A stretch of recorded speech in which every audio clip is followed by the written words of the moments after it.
So guys, ang lulutuin ko ngayon, dininding na brow. Gulang lang sa Tagalog. Tapos ay tinola sa Bisaya. Yan. Ayan ang aking bubulang-langin. Lagyan natin, masarap pag may kamote. Instead na kalabasa, kamote ilalagay na. Mahal ang gulay. Kamote, talong, saluyot, ano ito?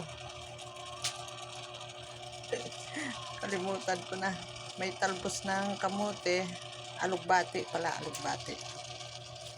Yan, pagsamasamahin natin, bulang-langin, para may sustansya ang ating katawan. Yan ang aking putahe ngayon.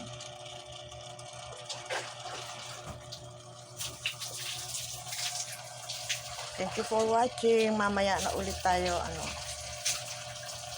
mag-video pag naluto na ang aking putahe. Thank you for watching. Bye bye. Good morning. Ingat tayong lahat at maulan.